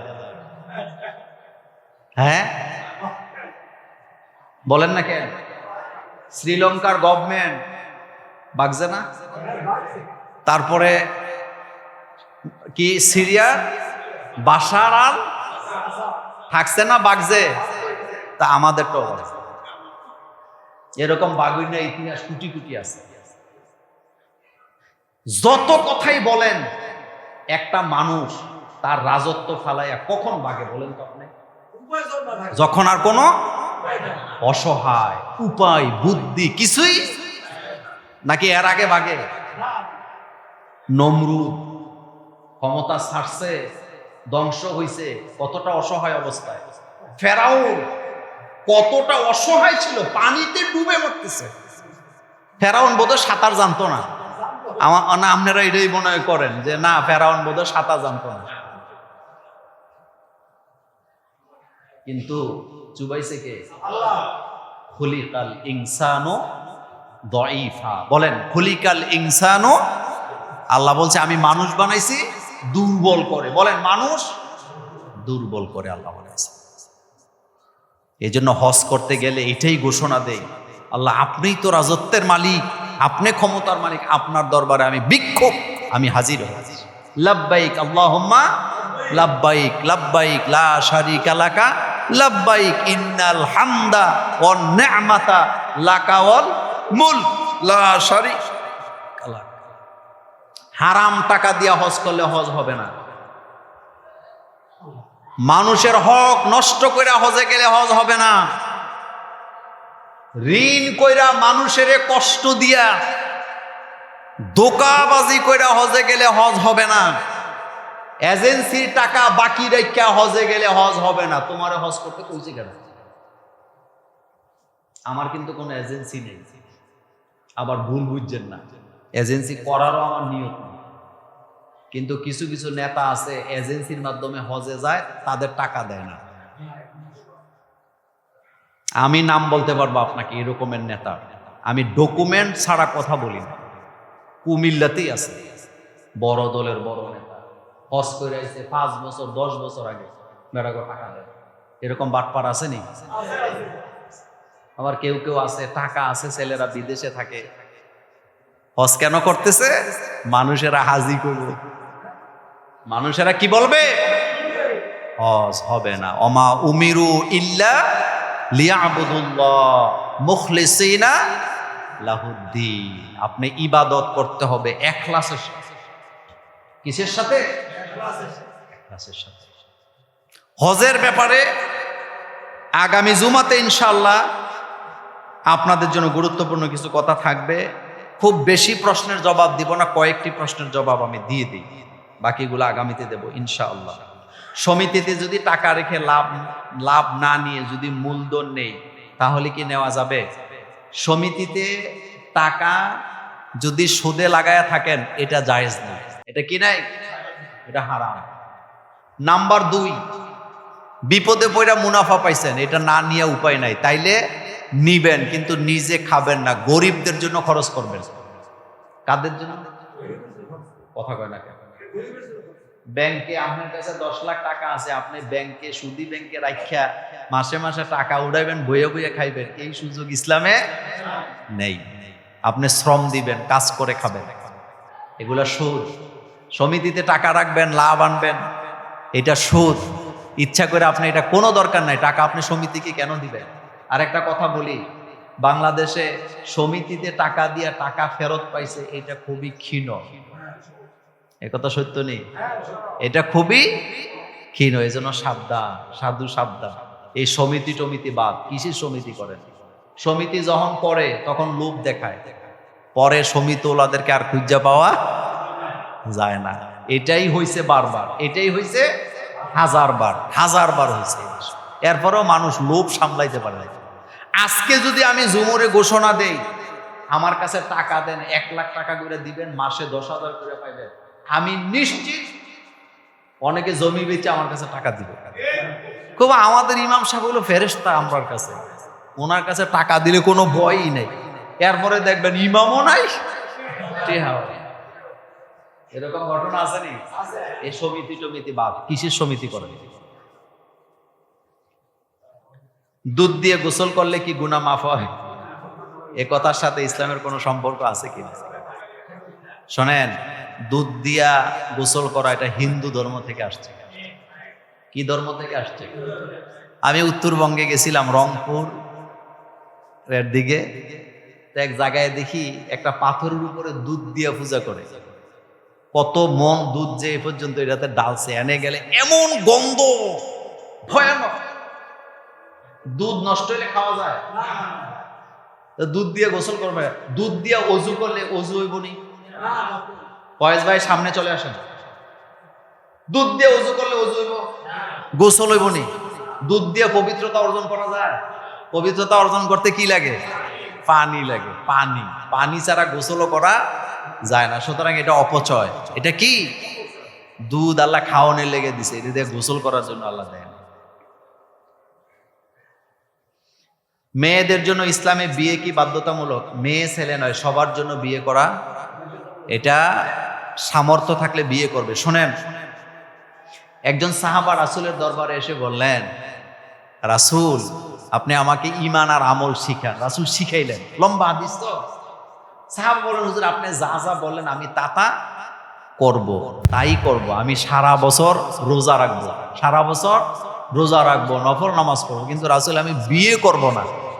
কি করবে না?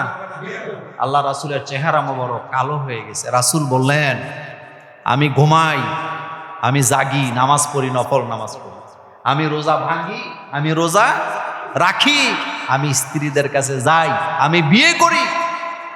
সুতরাং যারা বিয়ে করে না তারা আমার উম্মতের দলে হতে পারে না। আমি বিয়ে করি, তুমি বিয়ে করবে না, এটা কেমন কথা? পৃথিবীর সব নবীরা বিয়ে করছেন, তো হেতে বিয়ে করতো না কি লিগে? হেতে মনে হয় হিজড়া আর কি। প্রত্যেকের জন্য সামর্থ্য থাকলে বিয়ে করবে, হোক নারী হোক সে পুরুষ। আমাদের দেশে অনেকে ফতুয়া দেখা, রাবিয়া বসরি বলে বিয়ে করে না। তো রাবিয়া বসরি বিয়ে করে না, এটা তো মনে কইছে কেন? এদেশে যে কত রঙের মানুষ আছে। চিরকুমার বলতে কোনো শব্দ নেই। চিরকুমার বলতে কোন নবীরা কি কুমারী ছিলেন? কিসের কুমার? বালেগ হয়েছে, বিয়ে করবে। আপনি বলেন তো, আপনার বাপ আমার বাপ যদি চিরকুমার থাকতো, আমরা কি দুনিয়ার মুখ দেখতাম? আসতে কইলেন যে, তো চিরকুমার এটা কি তাই? হযরত আদম আলাইহিস সালাম যদি সিদ্ধান্ত নিতেন যে আমি চিরকুমার, তা আমি দুনিয়ার মুখ দেখতেন? মানুষকে আল্লাহ বানাইছে মানুষ বাড়ার জন্য, মানুষ বাড়ার জন্য। আল্লাহ বলতেছেন আমি তোমাদের সৃষ্টি করছি মিন নাফসিউ ওয়াহিদা, একজন থেকে, ওয়াবাসসা মিনহুমা রিজালান কাসীরা ওয়া নিসা, সেখান থেকে কোটি কোটি মানুষ আমি ছড়াইছি। তো চিরকুমার আবার কিটা? তোমার মায় বিয়ে না করলে তুমি হইতা কোত্থেকে? তোমার বাপে বিয়ে না করলে তুমি হইতা কোত্থেকে? এই জন্য এই ধরনের চিন্তা ভাবনা, এগুলা হলো নাফরমানি, আল্লাহর সাথে নাফরমানি। এগুলা কোনো ভালো চিন্তা না। ডক্টর ইউনূস দেশের উন্নয়নে এত এত ভূমিকা রাখলেও নারীবাদী কর্মীদের বিপক্ষে নিজের অবস্থান এখন স্পষ্ট করেননি, তাদেরকে নিষিদ্ধ করেননি। অনেকে বলছেন তিনি পশ্চিমা সংস্কৃতিকে বাংলাদেশে প্রতিষ্ঠা করতে চান। এ বিষয়ে আপনার সুচিন্তিত মতামত আশা করছি। দেখেন, নারীবাদী যারা, তারা কি কোরআনের হাফেজ? আসতে কইছেন। তারা কি নামাজি? তারা কি পর্দা করে? তবে তারা নারীবাদীও না, তারা হলো সুবিধাবাদী। তারা কি বাদী? কারণ নারীবাদী যদি তারা হইতো, তাহলে নারীদের নিরাপত্তা নিয়ে আগে চিন্তা করতো। কথা ঠিক কিনা? আচ্ছা বলেন তো, এই যে নারীবাদীরা একটা দাবি, একটা ধুয়া তুললেন যে যারা যৌনকর্মী তাদেরকে শ্রমিকের মর্যাদা দিতে হবে। আচ্ছা, তাদেরকে যদি বলেন যে যৌনকর্মী যারা, তারা হোটেলে গিয়ে অবৈধভাবে যৌনতা বিক্রি করে খায় বলে তাদেরকে যদি শ্রমিকের ঘোষণা দিতে হয় বা মর্যাদা দিতে হয়, তো তোমরা যারা এই দাবিটা তুলছো, তোমরা আগে যৌনকর্মী হও। তারা রাজি হইব? তারা রাজি হইব না? জাতে মাতাল তালে ঠিক। তবে এত টেনশন করে না। এদেশে ডক্টর ইউনূস না, এদেশে ইসলামের বিরুদ্ধে আইন করে যদি স্বয়ং ফেরাউনকেও এনে দেন, টিকতে পারবে না। কারণ এই দেশে সকাল হয় আজানের ধ্বনিতে, সন্ধ্যা হয় আজানের ধ্বনিতে। এদেশের মুসলমানের কান সবসময় সজাগ, কান সবসময় সজাগ। তবে আমরা নিশ্চিত ডক্টর ইউনূস এই ধরনের ভুল করবেন, আর করে যদি আমাদেরও প্রতিবাদ কি, আমরা এক রতিও ছাড়বো না। নারীবাদীদের দাবি হওয়া উচিত ছিল নারীদের নিরাপত্তা। কি? নারীদের নিরাপত্তা। নারীবাদীদের দাবি হওয়া উচিত ছিল যারা যৌনকর্মী তাদেরকে এই কাজ করতে না দিয়ে তাদেরকে স্বাবলম্বী করার জন্য অন্য কোনো রাস্তা বের করা। কিন্তু এটা না করে তারা যেহেতু তাদেরকে শ্রমের মর্যাদা দিয়ে অবৈধ কাজকে বৈধ বানাতে চায়, আমরা তাদের উদ্দেশ্য বুঝে গেছি। তারা যে পশ্চিমাদের দালাল, এতে কোনো সন্দেহ নেই। এইটা আমরা ভয় পাই না। হাতি ঘোড়া গেল তল, ছাগলে কয়, বলেন ছাগলে কয় কত জন। এত বড় সাহস না এগুলা করার, আর এগুলো আমরা মানবো না। এটা কিছুই হবে না ইনশাল্লাহ, দোয়া করেন। প্রতিবাদ অলরেডি জায়গা মতো চলে গেছে। ধর্ম উপদেষ্টা একজন আলেম হওয়া সত্ত্বেও এলজিডিপি নারীবাদীদের ব্যাপারে কথা বলতে দেখা যাচ্ছে না। আলেমদের ক্ষমতায়নে দেশ ও জাতির কি কল্যাণ হলো? উনি কথা বলছে না, এটা আপনারা বললো কে? উনি অনেক কথাই বলছে। ওনার আগের ভিডিও আপনারা দেখবেন, শুনেন। আমাদের দেশে সমাজটা কি আবেগে আমরা চলি। একটা কথা মনে রাখবেন, একটা মানুষ যখন চেয়ারে বসে, তার কথাবার্তার সীমাবদ্ধতা আছে নাকি নাই? আমি যে কথা বলতে পারবো, ডক্টর ইউনূস কি সে কথা বলতে পারবেন? আমি যদি ভারতের বিরুদ্ধে 100টা বক্তৃতা দেই, এটা বক্তৃতা, কিন্তু ডক্টর ইউনূস যেটা বলবে, এই জন্য আপনার চেয়ারের মূল্য তো বুঝতে হবে। আপনারা এখানে যারা বসে আছেন আপনাদের মাসালা বলা আপনাদের ইচ্ছা মতো বলতে পারবেন, কিন্তু আমি এখানে বসছি, আমি বলতে পারবো? আমি বলতে পারবো। এই জন্য চেয়ারের মূল্য বুঝতে হবে আপনাকে।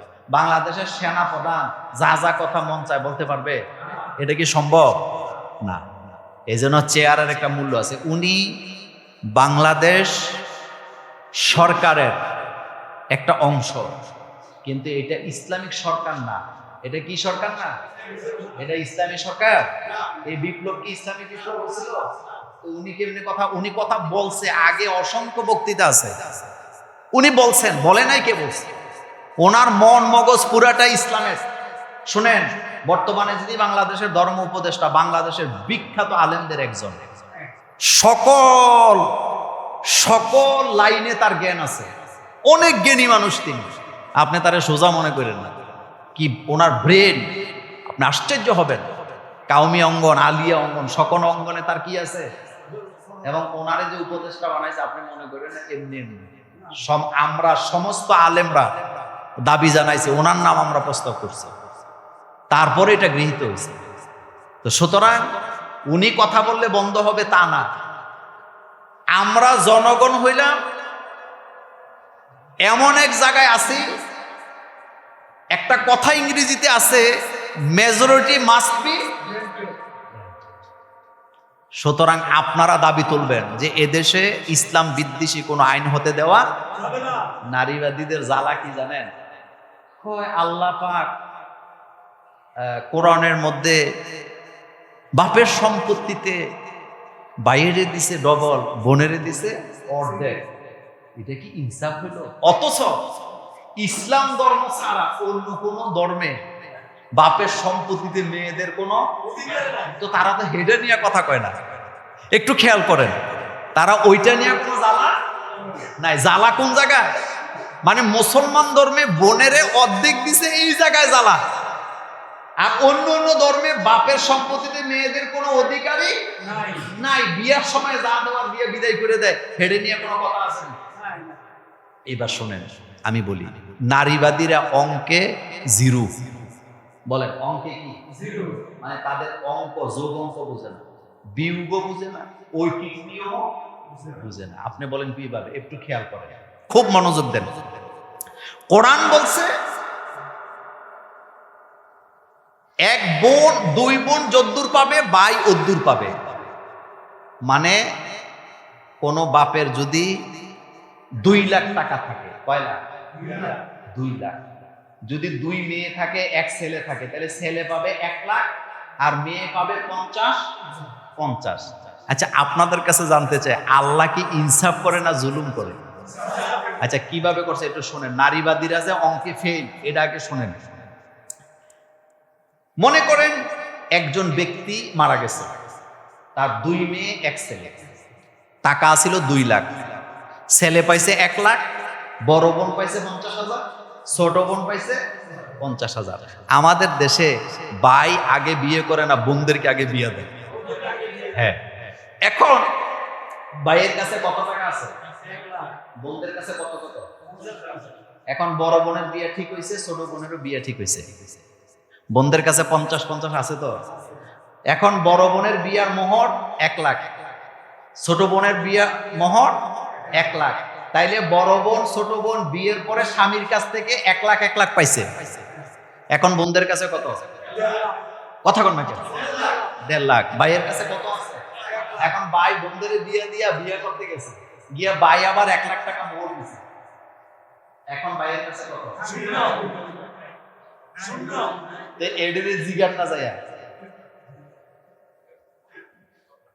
পাগল কোথাকার। আচ্ছা, এরপরেও বোনগুলা বোনের জামাইরে লইয়া কার ঘরে আইয়ে? তো ভাই কি বলছিল নাকি কোনোদিন যে বাপের থেকে 50 পাইলি, স্বামীর থেকে 1 লাখ পাইলি, আর আমারটা তো গেল, আমার বিয়ের মধ্যে এখন তো করে খাওয়া মুখি, এমন কথা কি ভাই বলে নাকি কলিজাকেটটা খাওয়ায়?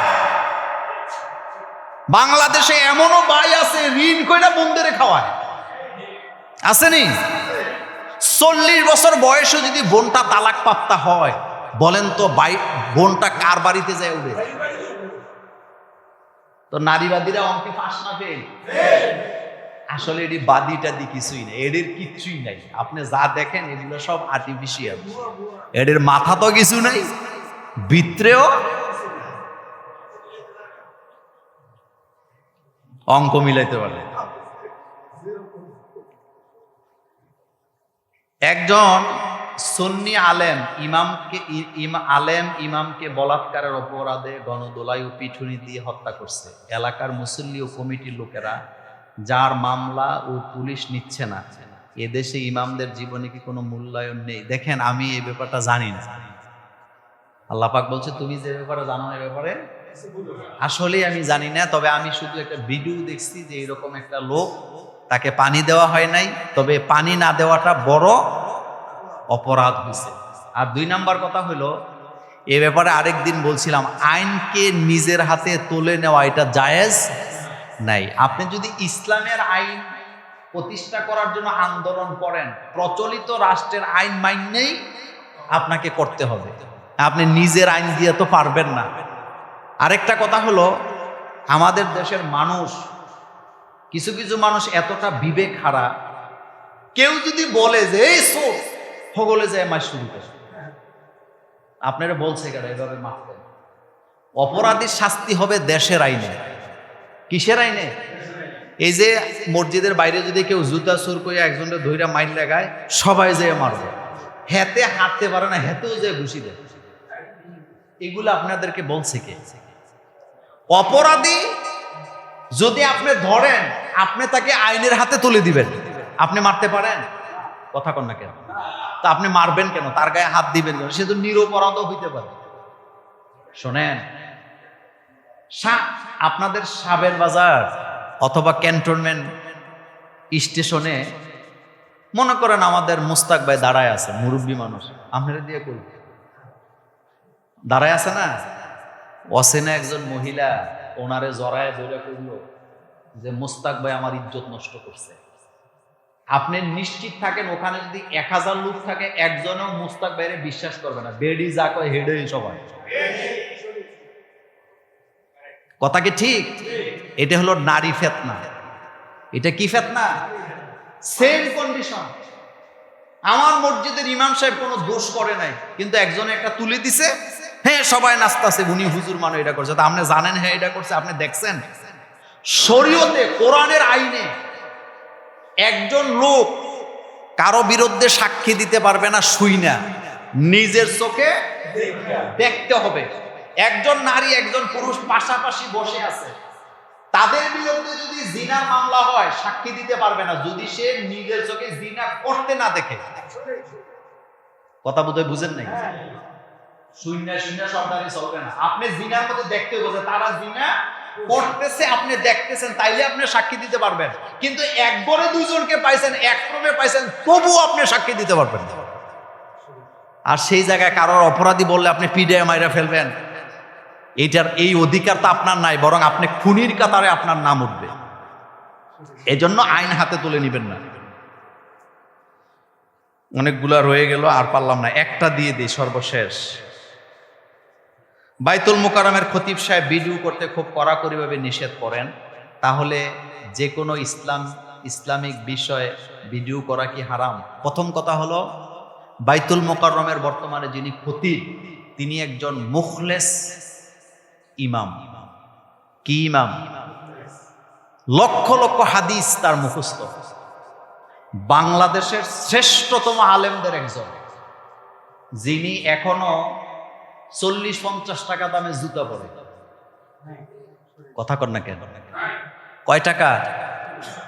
আপনি তারে নিয়ে প্রশ্ন তুললেন না। উনি ভিডিও করতে দেন না, এটা হলো ওনার তাকওয়া। এটা ওনার কি? এই যে কয়েকদিন আগে সমাবেশ হয়েছে না, উনি সেই সমাবেশে গেছে, যাওয়ার পরে ওনাকে ওখান থেকে একটা খাম দিছে। কি দিছে? উনি একটা রিক্সা বা ঠেলা গাড়িতে করে বাইতুল মুকাররমে আসছে। আমি আর আপনি হইলে ভাড়া 100 টাকা হইলে 100 টাকা দিতাম, কিন্তু খতিব সাহেব, আমাদের মাওলানা খতিব সাহেবের নাম কি? আব্দুল মালেক সাহেব, ইমানের আলেম, কতটা তার এখলাস। তিনি চিন্তা করতেছে, এই খামটা তো মূলত আমারে তারা ভাড়ার জন্য দিছে। খামের মধ্যে 20,000 না 30,000 টাকা ছিল। আশ্চর্য হবেন, তিনি এই পুরো প্যাকেটটা না খুলে ওই ভ্যান ড্রাইভারে দিয়ে দিছে। কারে দিছে? মানে ওনার মাথায় চিন্তা হলো এই প্যাকেটটা দিছে আমারে তারা ভাড়ার জন্য, তো এই ভাড়াটা তো সে পারে যে আমারে নিয়ে আসছে। আপনি তারে নিয়ে প্রশ্ন তুললেন না, সব জায়গায় চুলকায়েন না। উনি এই মানের মানুষ। এবার কি বুঝাইতে পারছেন? ওনার ফায়জমা দেখলে আপনি বুঝবেন ফায়জমা কত উপরে। উনি একজন নিরহংকার মানুষ, কিন্তু মানুষ কখনো ফেরেশতা হতে পারে না। ওনার দোষ নাই বা আছে এটা আমি বলি নাই, তবে উনি একজন উঁচু মানের মানুষ। এই যে কাজটা উনি করলেন, প্যাকেটটা যে কি বলে কারে দিছে, এই মানের আরেকটা মানুষ আপনি বাংলাদেশে দেখাইতে পারবেন? আমাদেরকে তো মাহফিলের হাদিয়া কম দিলে চেহারা মোবারক কালো হয়ে যায়, পিএস রে বলে দেয় আর এই মাহফিল দেওয়া যাবে না। আবার যারা কন্ট্যাক্ট করে না তারা ইনডাইরেক্টলি বলে এমনি তো আপনারা আমারে 30-40 হাজার দেন, কন্ট্যাক্ট করি না, দিয়ে আর উনি ওনার প্যাকেটটা কারে দিছে? তা আপনি বুঝছেন উনি কি মানের মানুষ? উনি একজন সর্বজন শ্রদ্ধেয় আলেম আমাদের বাংলাদেশে। এবং আরো মজার ব্যাপার, উনি কিন্তু আমাদের কুমিল্লার সন্তান। কুমিল্লাতে মেধা আসেনি? কথা কন না। কুমিল্লাতে মেধা আসেনি? উনি কোন জায়গার সন্তান? ডক্টর মিজানুর রহমান আজহারি কোন জায়গার সন্তান? ডক্টর আবুল কালাম আজাদ বাশার কোন জায়গার সন্তান? তা আমাদের খতিব সাহেব আব্দুল মালেক সাহেব উনি কোন জায়গার সন্তান? কুমিল্লাতে মেধা অসংখ্য, নাম আমি বলতে পারবো অসংখ্য। এটি কুমিল্লার মাথা, তিনি আমাদের সম্পদ। উনি এটা ওনার তাকওয়া, এটা ওনার কি তাকওয়া। সব জায়গায় সব ফতুয়া খোঁজার দরকার নেই, উনি খুব ভালো মানুষ। আল্লাহ পাক ওনাকে কবুল করুক। আরো 2টা রয়ে গেছে, এগুলো পারলাম না, অলরেডি 1:30 বেজে গেছে। আগামী জুমাতে হজ নিয়ে বাকি আলোচনা হবে ইনশাআল্লাহ। আসসালামু আলাইকুম ওয়া রাহমাতুল্লাহ।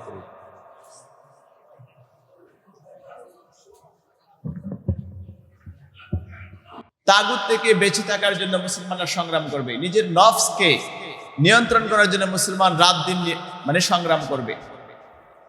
এরপরে আল্লাহ সুবহানাহু ওয়া তাআলা যে উদাহরণটি পেশ করেছেন এখানে, এটা আমরা সবাই জানি। আলাম তারা ইলাল্লাযী হাজ্জা ইব্রাহিমা ফি রাব্বিহি। আপনি কি দেখেননি, আপনি কি লক্ষ্য করেননি ওই ব্যক্তির দিকে যে ইব্রাহিম আলাইহিস সালামের সাথে তর্কে লিপ্ত হয়েছে?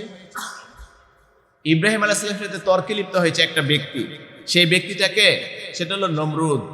ইব্রাহিম আলাইহিস সালামের সময় সে সবচেয়ে বড় প্রতাপশালী শাসক ছিল সারা পৃথিবীর, সে হলো নমরুদ। আল্লাহ বলেছেন আপনি তার ব্যাপারে চিন্তা করেননি, তার ব্যাপারে দেখেননি?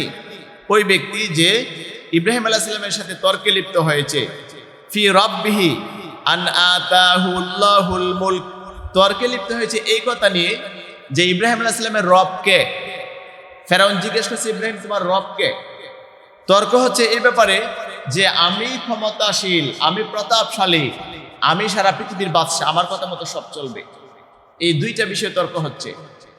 তাহলে নমরুদ দাবি করছে সে রাজাদিরাজ, সে প্রভু, সে সবকিছুর ক্ষমতার মালিক।